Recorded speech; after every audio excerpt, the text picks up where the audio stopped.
Hey everybody, I'm live with the multi-hyphenate. Is that what you call yourself? The multi-hyphenate Doctor. sounds like a character in a comic book in DC or Marvel. Yeah, The man. multi-hyphenate. I think you've got an EGOT for commerce. Is that? I don't know if that's right. I mean, look, I would be happy to have one of those. What do you get if you have one of those? It's friendship, man. A lot of friendship, a lot of respect. How's about there's a cash prize of the two? Ben, I'm very excited to spend some time with you today. We're going to talk about your background. We're going to talk about a little bit Octane. We're going to talk about your life as an investor. I want to get into you see a ton of founders. You've been a founder. What are the attributes of the best founders, right? I really deeply want to go in kind of a level deeper, what is the shit that you want to scream at people that they're missing. But first and foremost, I would love for you to do a proper introduction of yourself. Yeah, you've got such a great background, and I'd love for you to even spend a couple minutes just walking through it, and then I'll take it away with a bunch of questions for you.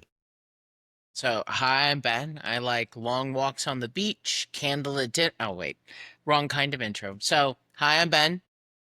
My original claim to fame in Silicon Valley is that I was the co-editor and editor at large of Mashable, the tech news site. I made my career as a journalist, ran the West Coast, opened the West Coast office, had a team of 50, wrote 2,446 articles in my 4 years at Mashable. Got to interview everyone from Mark Zuckerberg and Ashton Kutcher and all of these, top VCs and CEOs.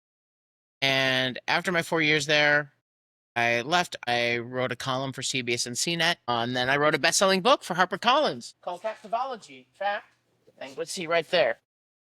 Click the link in the show notes. We'll get a 6% revenue share. I'm sure you could do that. So I wrote this book, Captivology, on the science and psychology of attention and why we pay attention to certain people, products, companies, and ideas. I went through 300 years of scientific research in attention and memory, interviewed 50 of the world's top PhDs in the subject, as well as business leaders like Sheryl Sandberg, Steven Soderbergh, David Copperfield, Shigeru Miyamoto, the creator of Super Mario, for that book. It came out in 2015, toured the country, and then toured the planet. And then in 2016, started the AI track of my career long before anyone gave a crap about AI. My co-founder Matchlicked and I started Octane AI, which I think, as some of the viewers know, we are quiz and AI, agentic AI platform for e-commerce. And specifically, we power these guided shopping experiences and help brands collect this important zero-party data that they can then use to really personalize the shopping experience, write customized emails, create customized product recommendations on their site, all sorts of things like that. It didn't start out that way. The very first version of the product, Matt and I, the company that we built, power the chatbots for all the major celebrities. So it can tell you a lot about Rick Ross and Jason Derulo and Kiss and Aerosmith. Great for press, horrible for making money. But Octane AI is 9 years old. My God. And I feel very lucky that we built a company that, is one of Shopify's top partners, is been profitable for, is it over 3 years? Over 3 years now, and serves, I think, about 5,000 customers at this point. And so we had to scratch and claw our way to do that. And then last year, my co-founder Matt Schlicht and I also started a small venture fund, Theory Forge Ventures. We're writing pre-seed and seed stage checks into the next generation of AI companies across all sorts of verticals, like e-commerce, for example, into companies like Orita, which is an awesome company, I hear. Concio is the other one in e-commerce that we've written a check into. But we've done everything from AI to create neurotherapies to cure neurological disorders, to AI that can automatically build companies, to AI for real estate, to AIs that architecture that allows AIs to pay other AIs and AIs to pay humans. So we're trying to find the craziest cutting edge AI products, and we kind of follow a small set of rules. Our number one being, can we build your product at a weekend? But I think more and more we're finding just these insane ideas and insane founders doing crazy things that weren't possible before, unlocked by what's happened over the last few years with large language models and AI accessibility and so much more. So that's a short version. I know I went into a whole bunch. So AI investor founder. I try to write when I can. I try to sleep when I can. Just had a 3-month-old, as Aaron knows, a beautiful daughter named Ella. So I'm also learning how to find sleep in the different extra moments. Dude, I love it. Thank you. Thanks for walking through all that. I've got 400 threads I want to pull on. I want to start though with something that you just said at the end, which was, can we build your product in a weekend? Go a step deeper. Tell me what you're saying with that. So I think it's a lot more about the creativity of the idea and the domain expertise around the idea. So we're big believers, Matt and I, that almost every vertical and almost every business idea is going to be disrupted by AI over time. And it doesn't matter whether you are in security or you're in fabrication and architecture or engineer, or there is some form of disruption coming across all industries. And so the AI native solutions are long term going to beat out their non AI counterparts. And so we're already starting to see it, in places like legal and accounting where it's disrupting traditional players. And it's going to come and it's continuing to come from more industries. Some take longer than others. Some require, for example, really deep domain expertise and lots of unique data sets and deep knowledge of the customers. That's really hard to replicate. But, on the flip side, I cannot tell you how many AI SDR companies I have been pitched over the last 2 years.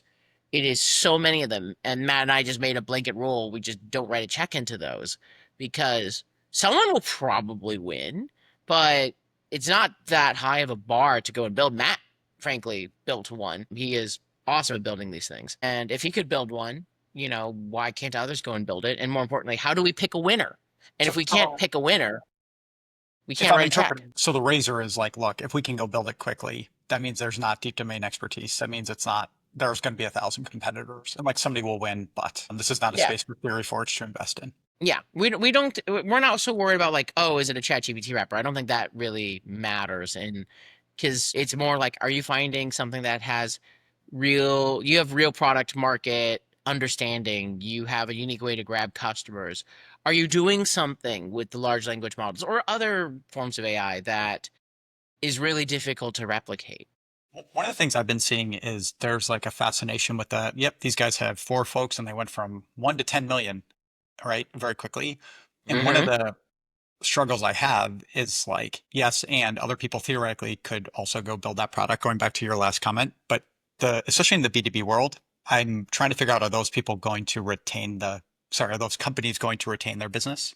Or are people going to churn because they're, doing an AI exploratory budget and the first mover gets to charge X and then the next mover is going to charge 0.3X, dot, dot, dot. Like, how do you as an investor not get caught in the hype of like, there's somebody who's growing very quickly? And how do you stay disciplined of actually need to find that, if I'm interpreting correctly, like the founder market fit, like they actually have the insight that it doesn't matter if Matt can go build it quickly, Matt can't build a business around it because he doesn't have the empathy to the customers or the experience. So it's not as if, for example, that there aren't other really great large language models outside of ChatGPT, O3 and 4.0 and those, right? Like, but I'm still using O3 as my primary, despite the fact that I have Perplexity and Claude and Gemini like on my desktop right now. Brand matters too, and sometimes first mover advantage does matter. It does matter like what kind of customer base are you building? What kind of brand are you building? What's that market size? So, like, for example, vibe coding is the one where we're talking about like 0 to 10 million. That's for those who don't know, vibe coding is like coding with AI, where you don't have to write a line of code. I believe this is something Matt drilled into me. Everyone should should be vibe coding, should know how to vibe code. It's not hard. You could like load up Lovable, or you can like load up Cursor and be able to vibe code pretty much anything in a couple hours. And that changes the way you think about coding or products or things like that and opens up your mind to things. But the like point is that there are these all these tools that have come up, that Cursor and Lovable and Windsurf, but I would have been happy to write a check into any of them. There's more than enough room for any of them. They've gained enough like interesting traction where people are going to, once they're using that interface, people are going to go and come back. And so I think a lot about, yeah, like, look, if you go to 1 to 10 million, as long as you understand your customer and you move fast and you understand how important brand is and you don't royally screw it up, I think you can do really well, especially for us, a pre-seed seed fund. I think it can be a different game if you are a Series B fund putting $250 million into one. But again, flip side, I don't think any investor's mad about writing a check into any one of these companies. Thank you. So one of the things you talked about is like AI native is going to disrupt. There's like two sides of that. One is, it's going to make the day in the life of the user of these tools happier, right? It's like before there were calculators, and you're using paper and pencil, right? And then calculators came, like it accelerates. It doesn't have to disrupt your life if you are the user, right? It may disrupt the paper company. What a terrible example, but you see what I'm saying? When you think about the companies that are going to be disrupted, what is the actual like? What are the signals? Because I imagine as an angel investor or just friend of a lot of founders for the last decade, 20 years, whatever it is, you see a lot of people who are now quote unquote incumbents. What are the best ones doing to kind of not only play defense, but accelerate themselves so that like the ankle biter doesn't actually have the shot? Or are they just, they're shit out of luck? Like I mean, look, I think to the credit of a lot of incumbent players, a lot have been building up their AI expertise. Like, in our industry, like Shopify has been really aggressive about being really AI native. And it even just starts down to, is every member of your team using AI in their daily life in some way? When ChatGPT first came out, we did a weekly thing of like, what did you use it for this week? Because we really wanted to build the habit into everyone. I think probably 75% of my, probably 80% of my decision making plus is going through O3 in some way. I actually like think a lot about how raising a kid is so radically different when you have AI versus not. I literally got these glasses. These are AI glasses. These are the Meta Ray-Bans. I literally ask them questions all the time about like what the wake window should be and things like that. Because that's really common knowledge and like that's knowledge that you can go and pull from. Plus, I wanted to be able to like take photos of the baby without, exactly, without having to pull out a phone.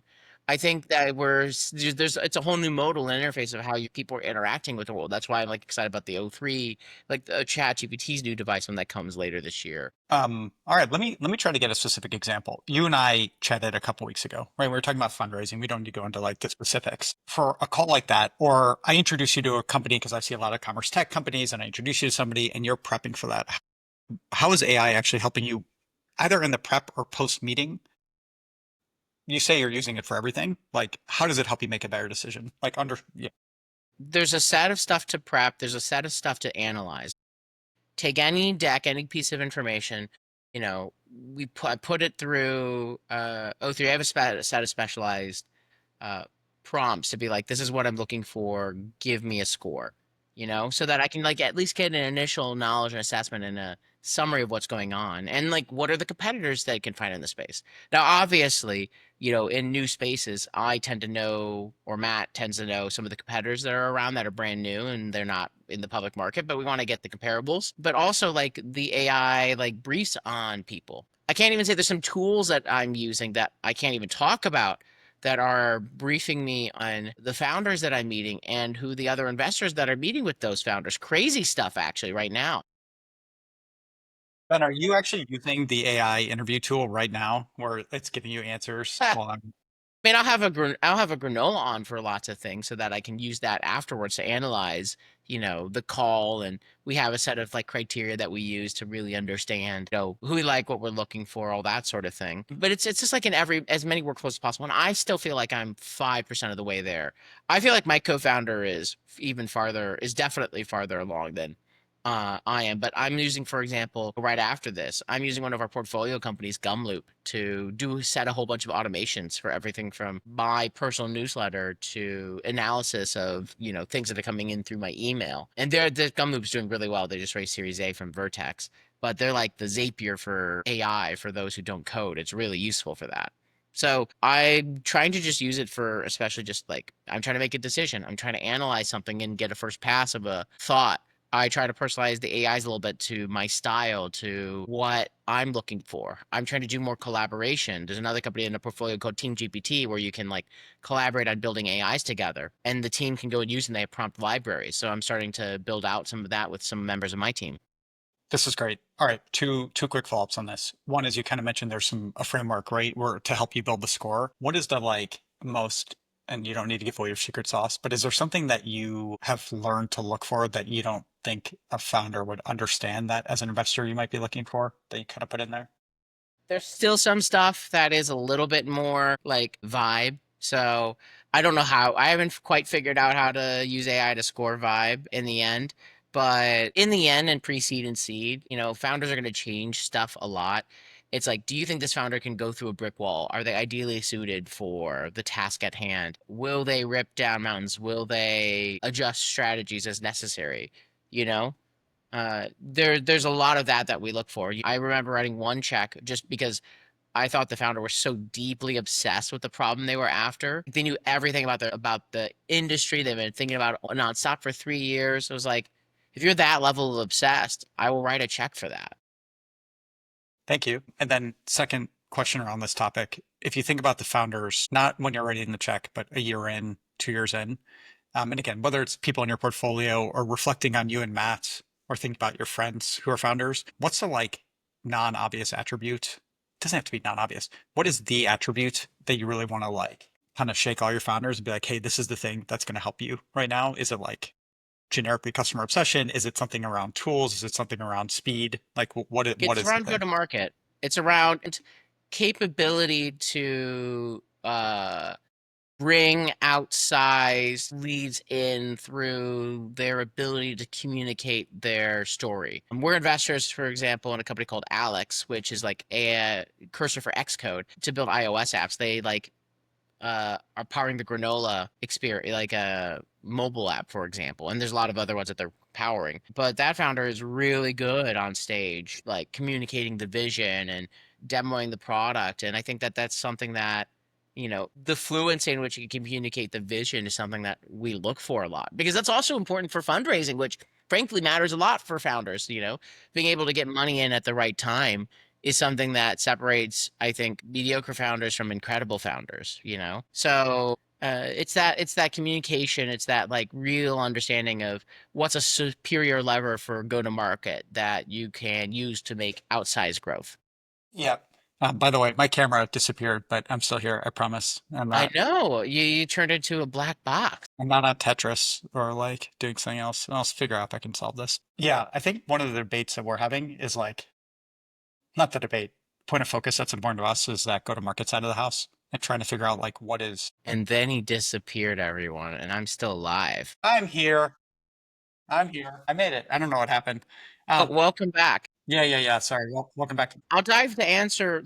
I mean, I'm gonna use an Octane AI example, which I think the thing that really unlocked growth, in recent years for us is our case studies, specifically case studies with Jones Road Beauty and Bamboo Earth. And I think that's also one thing we harp on our companies about, which is that really clear cutting edge use case. So like, Jones Road, when they first started using us, they sent all of their TikTok ad traffic and then the Facebook ad traffic instead of like to like random products on their page, they sent it through their quiz because it converted better.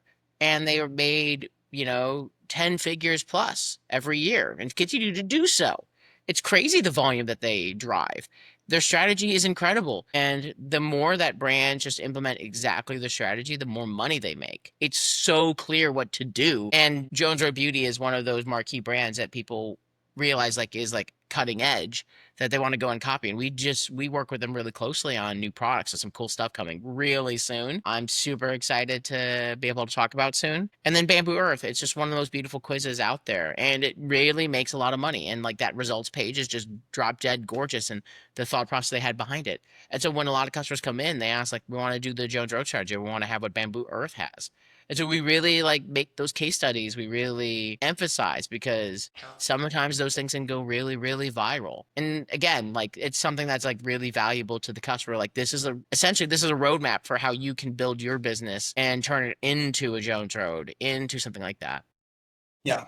I'm with you. I can hear Matt in my head right now being like, we have to add value to our customers because too many companies, e-commerce SaaS or in general, are like, let's promote a thing, let's get people to sign up for a thing versus, what's a piece of content that we could create that would teach them something that has, whether or not it has anything to directly do with us, that would be good for them. What can we teach them a strategy how to use our product that will make them more money? How can we make their lives just a little bit easier and richer?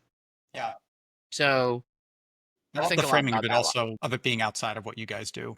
We talk about like truth the whole patient right? Which is a way of being like, look, Arita does a lot of stuff, but like if we find shit that's causing an issue otherwise, like we should fix that for them and identify it and help them, whether it has anything to do with our product or not. One of the things that we are finding difficult, and it's funny that you talk about case studies. We are leaning into case studies. We've got like 30, right? We have a lot. We have moved up market in a very, very big way.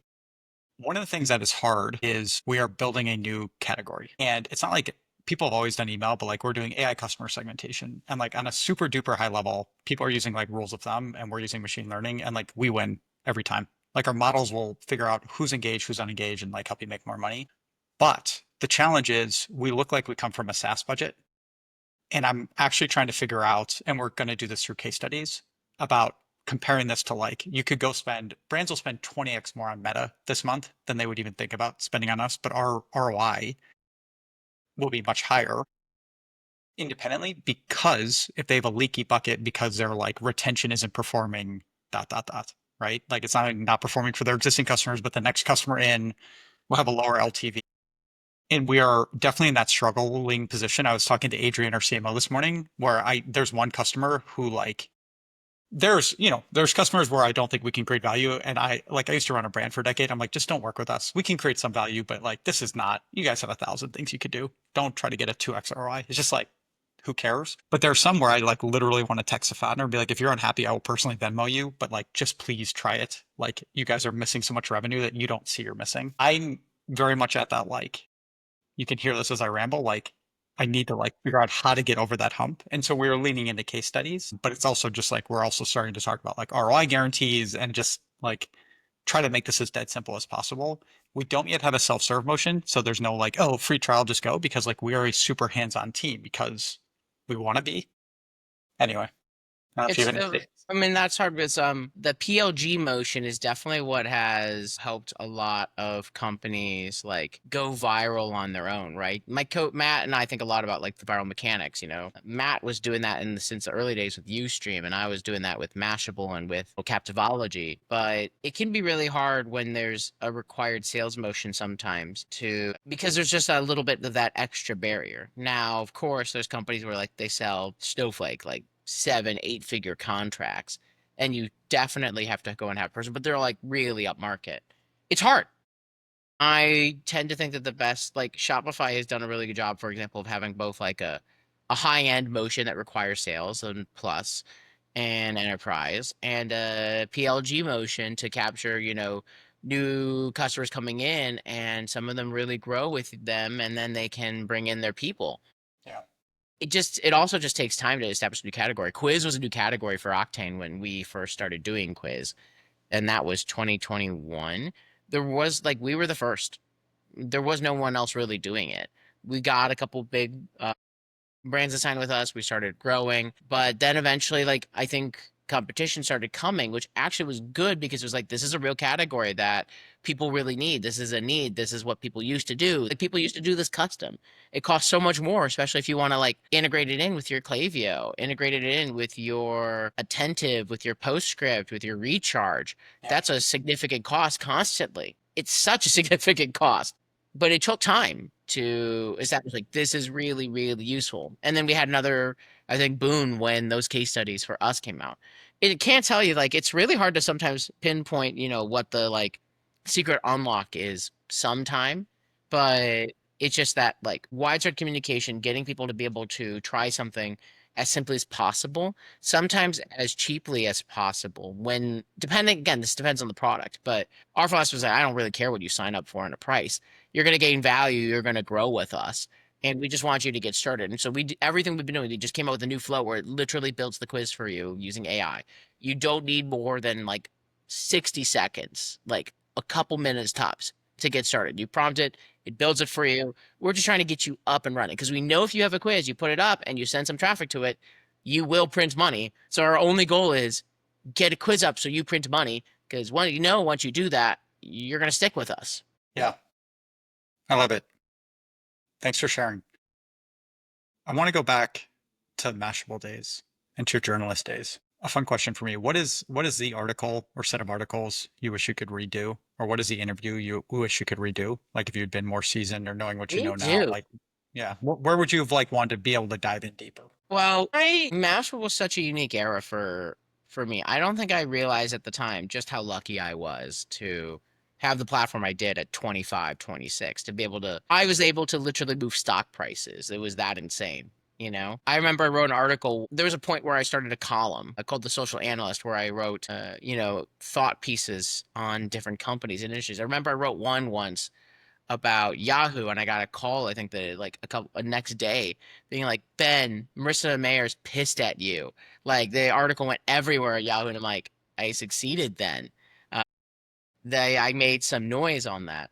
I don't know if there's a specific article that I think there's just more stuff I wish I could have covered, and I wish I had, it's I'm so known for it, but it's such a small piece of like my career. There's just it's more like actually now I want to be able to continue to do more. It's hard to do it when I'm doing everything else. I'm trying to get back into the writing with benparr.com. So you see like the next newsletter, next week, benparr.com for anyone who wants to go subscribe. Talk about the like entrepreneurship journey with Octane and what we're doing there. Talk about like what's happening in AI specifically, and like what I've always done, which is like, what do I think about what I analyze something and like, what do I actually think the implications are for entrepreneurs, for brands, for people, for human beings?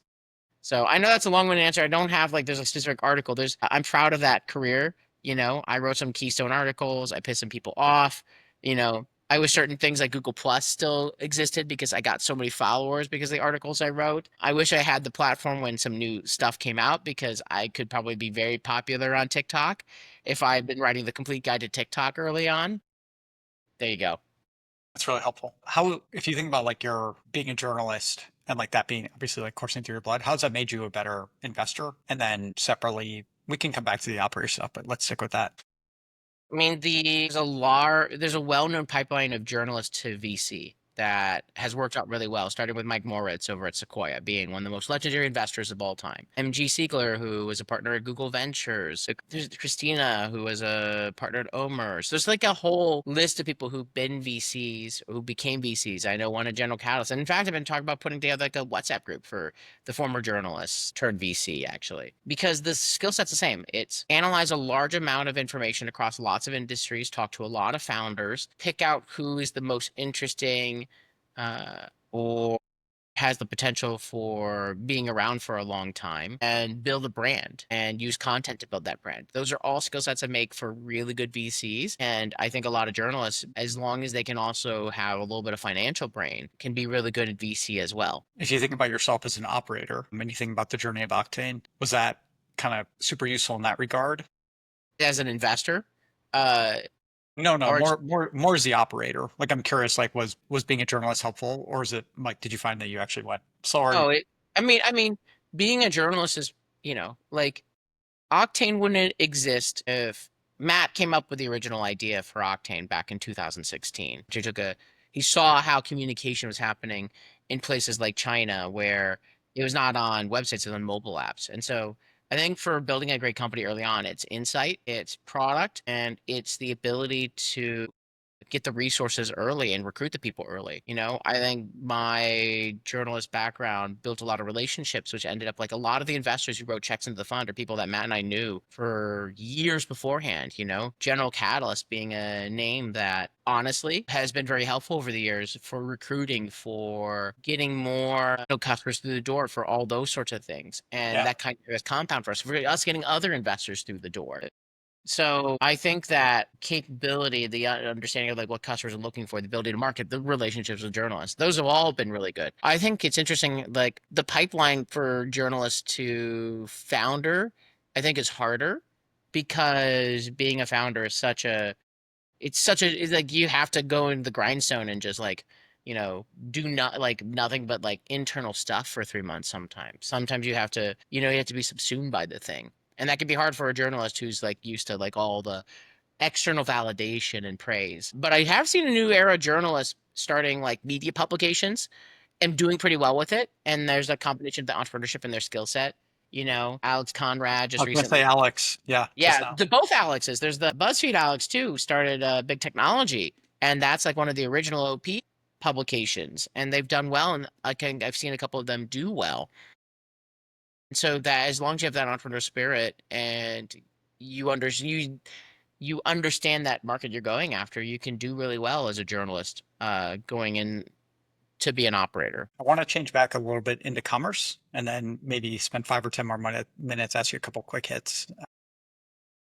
What do you think is going to happen with e-commerce in the next year, 2 years, 3 years? I'm not talking about like 10 or 15 years out, but like what are the shifts that you're pretty sure are happening that Well, people may not realize how quickly? as an immediate one, like literally yesterday, I'll go beyond AI in a second, but yesterday OpenAI came out with their agent being able to, like, you could buy your plane tickets start to front end through them, and they've been making it so they probably will take a little bit of cut. Like, imagine being like, this is the stuff that I want, go shop for me, and a day later the stuff arrives at your place. That is literally the future that we're starting to go towards. Imagine how sites are optimized if agents are doing more and more of the shopping on behalf, they're humans. That kind of thing will have a profound impact on the way that we optimize websites. It's already happening now because a lot of people we see, for example, more and more people are saying they found us through ChatGPT. Because if you ask ChatGPT who's the best quiz software for Shopify, we're going to be on the top of that list. Have you guys intentionally earned the spot on the top of that list, or is it something just because you've been around and you've got the equivalent of SEO? I think because we've earned it, but I also think that there's definitely stuff one can do to optimize, like SEO, but it's like AI. I don't remember. I don't know there's a term for it, for AI optimization. Yeah, I know yeah. that's coming. I think it's like AIO or AE. Yeah, yeah, everyone has a term for something. And so I think that's going to have a profound impact. We'll see what happens because people obviously have specific tastes and all that, but you know, I think it'd be fun to be like, here's what I'm looking for, and it Would comes back you later with are here's the you stuff. are you long Shopify given all this? I'm Do you long think? Shopify because of the way they built the company. Now, here's the thing. E-commerce has slowed down in growth. I think we all know that compared to, say, 2021. Who can compare to 2021 for e-commerce? And I think there's a class of companies that have been growing steadily, and then there's a large group of companies that I know are deeply struggling. Frankly, a group of them have come to us to acquire them, and that's happening more and more, and that's all right. That's what happens. That is not what the purpose of this interview is, by the way. I'm not looking to be acqui-hired, but thank you. No, no, no, no. You're building a $10 billion company. I want to be at the IPO day, Aaron. I want to go ring the bell. So there's a Give us 3 years. competition here of which company on the portfolio Matt and I going to ring the bell with first. But my point being, the other thing I'm thinking about is like e-commerce has slowed down some, and so it's a lot of optimization. Shopify's done a really good job of beating out its competition. I don't hear about some of its competition like I did years ago, comparatively. And I think that's a testament to the culture that Toby and Harley and the team have built, to their AI first, centric, approach to the ecosystem that they built. So I continue to be impressed. I think it's really easy to lose a bunch of people in your ecosystem and lose your lead to someone else, but they've only increased their lead, even in a market that has slowed down some. But that's why I'm long on Shopify. I think we share very, very similar sentiments. Um, all right, you're talking to me, one of the founders in your portfolio. What is your snappy 1, 2, 3 pieces of advice for what I should be doing in the next 6 months, either as an operator, as a founder, or as a manager, like team builder? Um, yeah, I don't know. What do you want me to hear that I'm not hearing? Reduce as much friction as possible to getting started is often one. Just like make it so easy to get started. It's a no-brainer to go and try it out. If the product truly, like, your product makes money, it's so straightforward. Like, the more brands are just like, I'm just getting started, it doesn't matter what the entry price is. You can scale them up really quickly to a price, like, once they like are seeing the value and they're able to communicate that. And especially for new categories, it's just constant communication, right? Like, we had to talk about zero party data for a year straight until people really understood when that cookie apocalypse started coming. And that communication, I think, really paid dividends for us because we just constantly built playbooks. We really told that story. We did lots of conversations around that. And I feel like that did work out well for us. But in the end, it's really just, you just have to keep going and don't die. So I just remember Boost VC is our first investor for Octane. I remember it's just like, be the cockroach, right? For Octane, There's multiple times where we should be dead. We should have died when Facebook Cambridge Analytica scandal happened and we were just about to launch on Shopify and then we couldn't launch because of Facebook turned off chatbots. And we should have died at the beginning of COVID when we had less than 2 weeks of runway and we were just closing our round. But we didn't die and we persevered and we found ways to be alive. And then the AI boom happened. ChatGPT came out and we suddenly got a huge wave of attention because we've been here doing AI for a long time. Sometimes for some companies, the moment happens years down the line. Roblox, it took like 8 years until their trajectory skyrocketed. Pinterest, there's a lot of companies like that. And so if you can't be $1 billion company if you are dead. Now, of course, you have to really optimize and find like that right product market fit, but just don't die. And if you don't die, eventually you have enough shots on goal to do something really incredible. Try Just not to don't die. I love it. do I'm not inspired. just don't die, you That's it. know? Just don't die. If you don't die, you have a chance. If you do die, you have no chance. I've just seen it happen enough times where 5 years down the line, then it goes like this. Yeah. It's very funny. I mean, I couldn't agree more with that.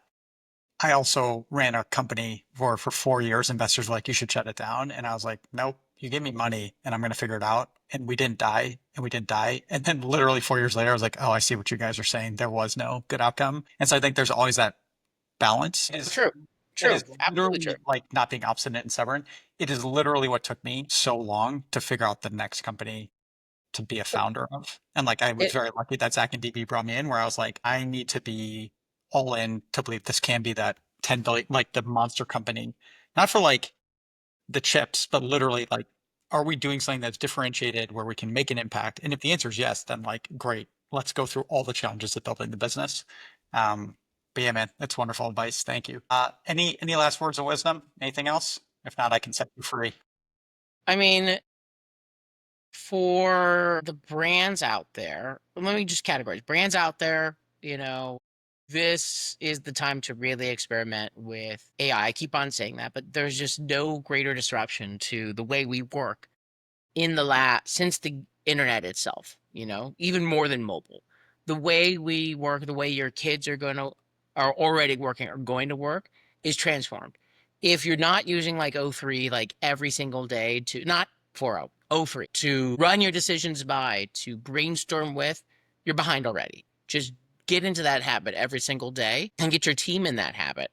And then you can start to think about what other ways can I use it to optimize my business. You can run your business super efficiently with like it's literally having access to the entirety of human knowledge at your fingertips. Why would you not use that all the goddamn time? It just blows my mind people don't do that all the time. And then so go and experiment, go and see what the tools are, but get into that habit. And then for the founders, there's just never been a better time to build something big, super inexpensively. And there's no excuse anymore. Like you can prototype yourself with Cursor and Lovable and Windsurf really quickly. You can test out your different ideas. You can go and raise money if you want to.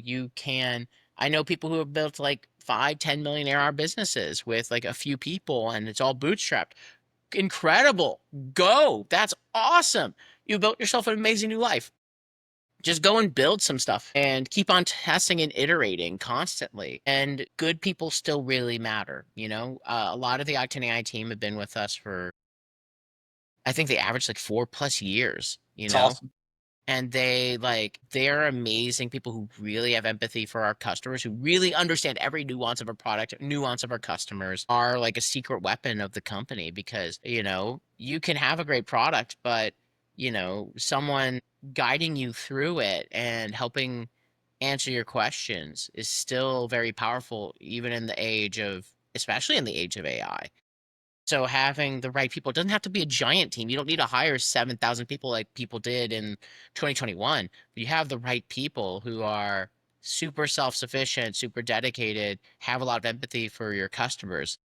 You can do really, really well. And it doesn't matter whether you're a brand or you're a SaaS or whatever it is. Find those people who have deep empathy for your customers, who are superstars, who are going to leverage AI, who are good with that multitasking and trying out new things. Thanks, man. I appreciate your time this morning. Aside from benparr.com, I will give a shout out to any founders who are looking for a great early stage investor. You and Matt have been awesome, and we're obviously very grateful to have you on our side. And I'm personally grateful for every time you pick up the phone and give advice. So thanks, man. I'm looking forward to that, to the New York Stock Exchange and ringing the bell. I mean, look, it can be whichever exchange you want it to be. I just want to I help was be gonna there. say, what if we just want to be like over the counter and just like the tickets or whatever, right? No, is this not? Okay. Look, if you make the return for us, I'm all good. But I still love the idea of like, I want to see you do that. I want to see all of our founders be able to go and do that if that's what they want to go to do, because That's right. that is just such like a milestone for any kind of founder, and I want every one of our founders to shoot for those stars. And I know it can be, in the trenches, thinking like, I'm going to think about the IPO tomorrow, but like you're building a special business. All of our founders are building special businesses that have real use cases, that have technology that is really hard to replicate. I would love to have a schedule where I'm just going to an IPO every single week. That would be my dream. It seems like a pretty good dream for an investor. All right, man. Thank you. Appreciate your time. Have a great rest of the day. Orita helps brands maximize campaign revenue with AI customer segmentation.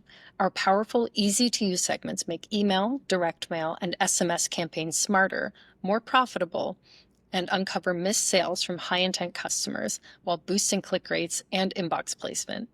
And we optimize profitability across your lifecycle without you switching platforms, hiring a data scientist, or just crossing your fingers.